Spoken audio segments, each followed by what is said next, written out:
Hey, what's up, Mark? This is a demo video for you for your Jawa's Junkyard Master Sword, the Zelda Master Sword Saber. So I got this done actually really late last night. I got this done and then kind of just buttoned up the sound fonts that you sent me and the blade styles for it this morning. This is a very unique saber in more than just how it looks, but it has a lot of moving parts. Okay, I did have to go through, I glued these two pieces on here. So this guy and this guy glued on. This is a two-piece part that I glued on. So the crystal right behind this bezel here, that's all glued on, and that's done on both sides. Okay. You do have a single blade retention. It's going to be a extremely small rub screw right in that hole right there. If that will zoom in.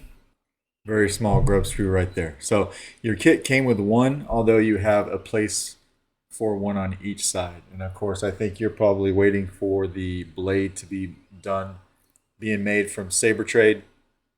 I'm just going to test this with a regular Neopixel blade. It does technically take just a 1-inch diameter Neopixel blade. All right. Install with a Proffie.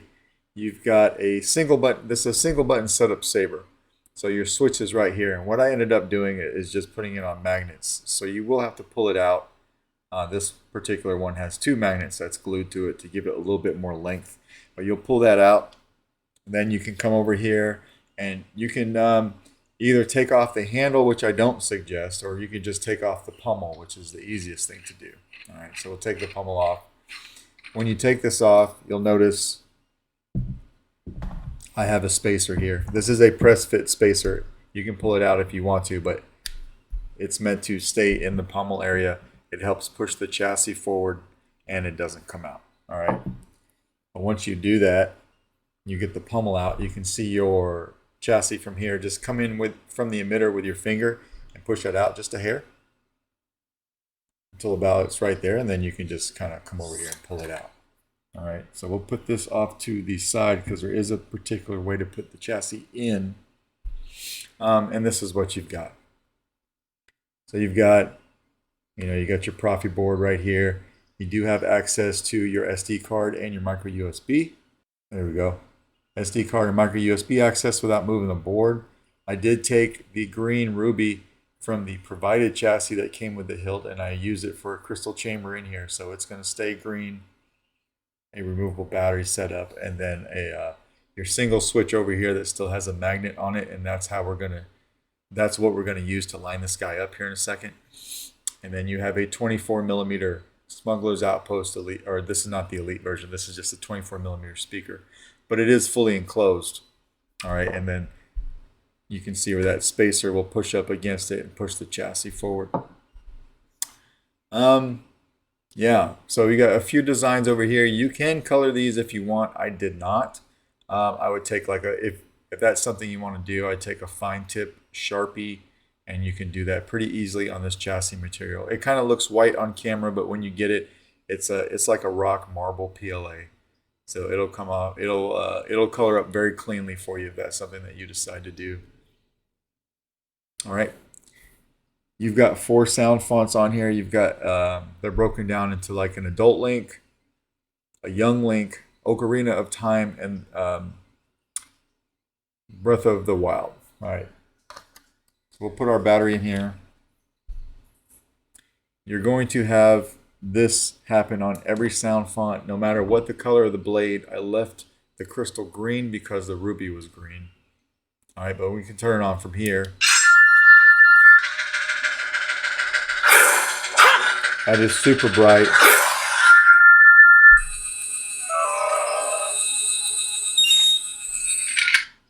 And I gave you twist off. All right, so once we get the battery in here, we want to put it in the saber, obviously.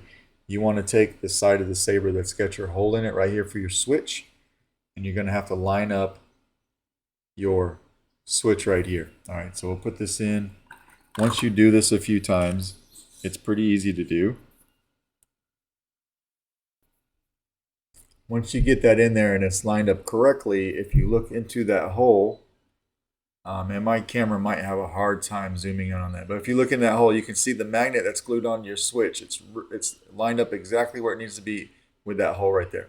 All right, so once we're done, the chassis all in there, we can take our switch, put it right in, and it will attach to the magnet on your other chassis piece. All right, then we can lock this down and come over here and hit power.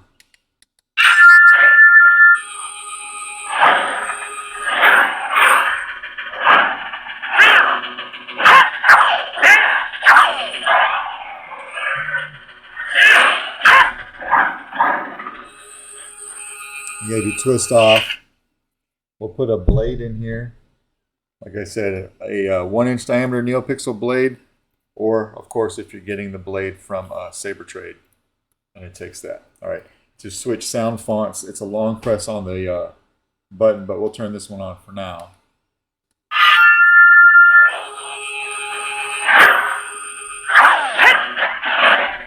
You do get some shine through in your pieces right here and right here. We'll go to another sound font. Long press on the power.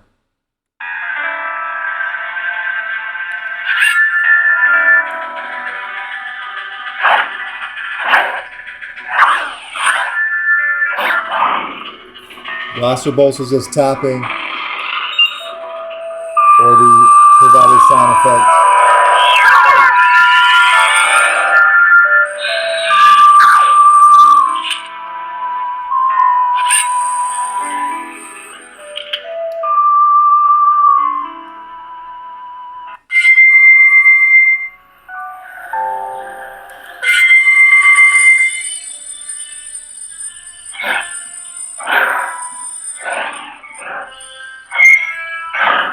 This thing is huge, and it can be a bit hard to demo.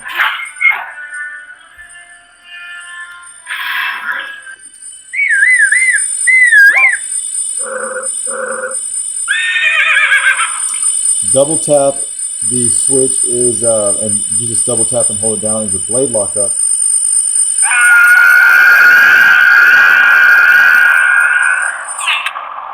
We'll go another one.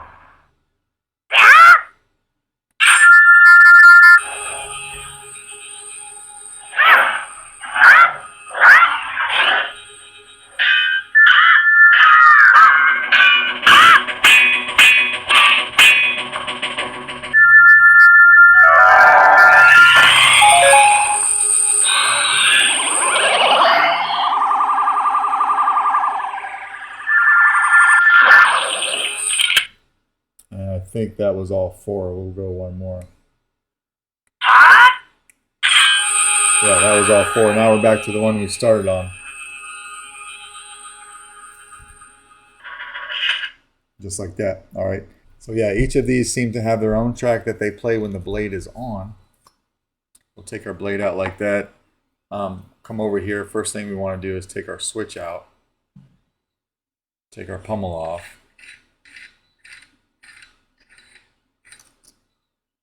And then again, just push out the chassis through the bottom just a little bit, just enough so that you can come over here and grab it. All right.